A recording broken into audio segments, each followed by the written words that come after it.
Good morning. Good morning, everyone. Thank you. Good morning. Thank you, Senator Lieberman, for inviting me back to address now for the second year in a row. Mark, it's great to be with you as well. You guys got the comfy seats here this morning. I also want to welcome a few special guests. As Senator Lieberman said, Minister Al-Saban of Saudi Arabia, the ambassadors of Bahrain and Ambassador Dermer, Susan Azizadeh of the Iranian American Jewish Federation. Yeah, thanks. And Mazar Bahari, a great champion for human rights in Iran. And I want to say salam to all the Iranians listening today. I have much that I want to say to the Iranian people this morning. I want you all to imagine the scene in Abqaiq, Saudi Arabia earlier this month. It was a bit before sunrise. Missiles and drones rained down on Saudi Arabia's largest oil processing site. There were many internationals, foreigners, Americans, not too terribly far away. Workers heard the blasts, and so did their children. By the way, my son didn't think it was as funny as you did that I was going to be at the International Criminal Court. Although he did say he would like to attend at least the opening.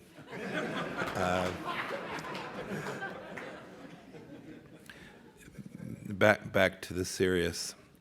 Their children were there. Thank God there was no loss of life, but there could easily have been. In that sense, everyone in the region, indeed in the world, got lucky. I immediately called this an act of war, one sovereign state against another, because it was. It was an attack on Saudi Arabia, a sovereign state. It was indeed also an attack on the global economy. Some said that that was a rush to judgment, that announcement. History, like 6 days worth of history, has proven we were right, that the United States had it right. We didn't rush to act. We were patient. We called our partners. We established the facts. We wanted to make sure everybody had the opportunity to see what we knew. And as Senator Lieberman said this week, Britain, France, and Germany released a statement with their conclusions. They said, quote, "It is clear to us," these three nations, "it is clear to us that Iran bears responsibility for this attack. There is no other plausible explanation." They went on, "These attacks may have been against Saudi Arabia, but they concern all countries and increase the risk of a major conflict." And they declared that the time has come for Iran to accept negotiation on a long-term framework for its nuclear program, as well as on issues related to regional security. Some have said that they've joined the United States. I think they have joined reality. I think they've joined with the facts as we all see them. And this is progress. Nations are standing for that reality. They're calling it what it is, something that we all in this room have known for a long time. This is the beginning of an awakening to the truth that Iran is the aggressor and not the aggrieved, as they claim, as they run around run around New York this week. And that is what American democracy and diplomacy has achieved. When President Trump exited the JCPOA, the nuclear deal, he didn't just take a stand for American national security. As he said at the time, the deal only made Iran's bloodthirsty ambitions more brazen. Indeed, Iran has a long history of unprovoked aggression, 40 years now, against its own people, against its neighbors, and indeed against civilization itself. The list is long. From murdering and torturing their own people, to killing Americans from Lebanon to Iraq, to harboring al-Qaeda even today, Iran has rampaged for 4 decades, and sadly with too few consequences. During the nuclear deal negotiations, Iran's malign activity didn't abate one bit, although that was the theory of the case. Thanks to Israel, we now know they were also protecting, hiding, and preserving their nuclear know-how at that very same time. Indeed, after the deal was signed and the pallets of cash were delivered, they continued backing Hezbollah, Hamas, the Houthis, and Shia militias throughout the region. The world too much appeased them and then underwrote their terrorism. When President Trump took office, Iran had not joined the community of nations, as was predicted. by the previous administration. What we found? We found a refugee crisis in Syria, thanks to Iran's support for Assad, a humanitarian quagmire in Yemen, thanks to Iran's arms transfer to the Houthis, a fragile Iraq, thanks to Iran's support of Shia militias, an Iranian client state, also known as Lebanon. We saw Iranians jailed and tortured, American citizens, and citizens of many other countries as well, wrongfully detained.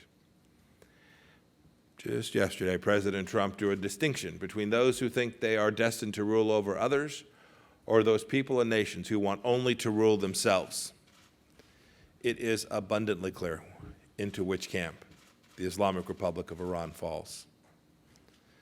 That's why last year, after we exited the nuclear deal, we began to execute President Trump's strategy. Shorthand has been deemed the maximum pressure campaign, but it's much more than that. We began to cut off the revenues the regime uses to fund death and destruction, and we've seen the benefits of that. We began to pressure the regime to make a real deal, one that ensures the world's most reckless regime never possesses history's most destructive weapon systems. And as the President said yesterday, it's time for Iran's leaders to step forward and stop threatening other countries and focus on building up their own country for their own people. It's time for Iran's leaders to finally put those people, the Iranian people, first. And I'm confident that the Iranian people will demand that as well.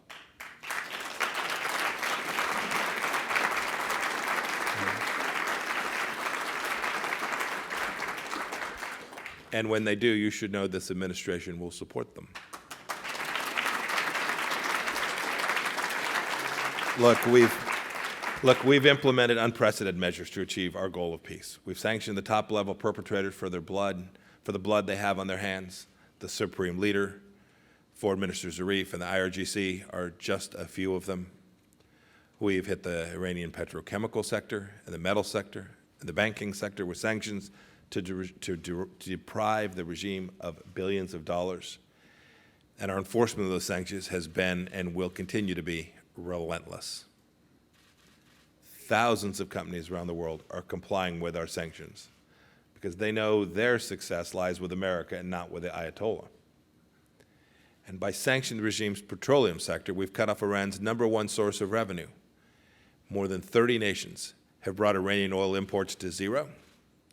And going forward, our sanctions on the Iranian oil sector will deprive the regime of as much as $50 billion each and every year. It's worth noting those sanctions at their peak have been in place only since the beginning of May, now some 5 months. There is much work yet to be done. And we're blessed. American power means that no other nation could have brought such staggering pressure to bear. This unprecedented pressure, too, is forcing the regime into panicked aggression, and as we've seen, public lies. They're calling every play in the playbook to goad us into conflict, to create division among nations, and extort them into action. And you should know, their playbook won't succeed. This summer, Iran attacked oil tankers in international waterways. It shut down an American UAV and defied and threatened to defy its nuclear commitments. And it continues to declare death to Israel. And just yesterday, the regime added your organization, as Senator Lieberman said, a peaceful nonprofit, to its list of terror groups, just like it did to our friends at FDD in a few weeks before this. That's outrageous. It's outrageous even for this regime, which indeed does mean you are doing something right. And Iran just flat out lies, and each of us needs to call them on it every time we see it. I flipped on Fox News last night and saw President Rouhani speaking to Chris Wallace, an odd thing in its own right. He claimed that, Rouhani claimed that Iran defeats terrorism wherever it goes. He claimed, certainly, undoubtedly, that Israel supports ISIS. And incredibly, he said, and I must quote this, he said, quote, "Iran is a country that has brought peace in the region," end of quote. And yet, too many people listen to Rouhani and Zarif and take their words as relevant or important or material or accurate. Rouhani is desperate to deceive because the world is awakening to the truth. The truth is that Iran's responds to strength, not to supplication. President Trump knows that. More and more nations are beginning to stand up to Iran's thuggish behavior and disengaging economically. We will ensure that all of them do. They're coming to realize, to quote the president, no responsible government should subsidize Iran's bloodthirst. We've made progress. France has now banned Mahan Air from flying in and out of its country. Germany, too, has banned those planes from landing on their soil. Argentina recently designated Hezbollah as a terrorist group, and the United Kingdom said that it would no longer abide the false distinction between Hezbollah's political and military wings. Greece has refused to let an Iranian supertanker carrying oil to Syria refuel in its ports. The Netherlands, for the first time, announced that Iran was likely behind the murders of 2 Dutch citizens who were Iranian dissidents. Australia, Bahrain, Saudi Arabia, the UAE, and the UK have all joined our efforts to protect freedom of navigation in the Straits of Hormuz. I was with the GCC nations yesterday. They know the threat Iran poses to peace and are united around stopping it. It was clear, too, when President Trump met with them yesterday, that they're prepared to do what it takes to ensure stability in their region. Now, I know, too, that there will be more than a few talking heads explode when I say this, but this is effective multilateralism.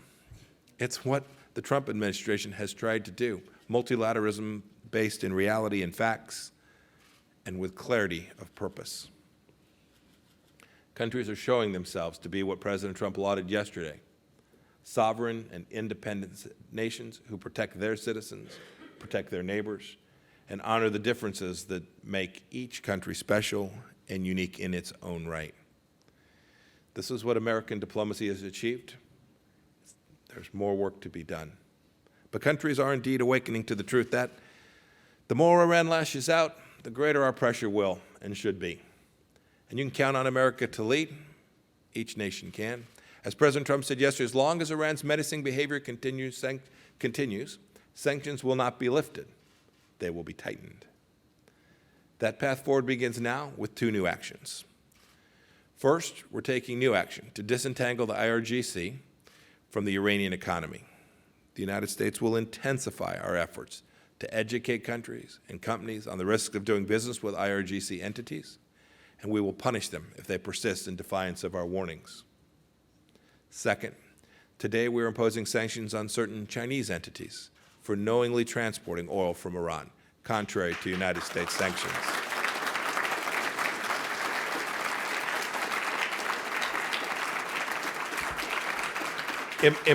Importantly, we're also imposing sanctions on the executive officers of those companies as well. And we're telling China and all nations, know that we will sanction every violation of sanctionable activity. So as I close this morning, I ask responsible nations, will you publicly condemn Iran malign activity? We need you to. The world does. Will you work with us to restore deterrence? We need you to. The world does. Will you help us protect freedom of navigation and global trade? We need you to. The world does. Most importantly, will you help us get Iran back to the negotiating table? We need your help. The world needs it. And will you stand with us alongside of Israel? We need you to. The world needs you to join us.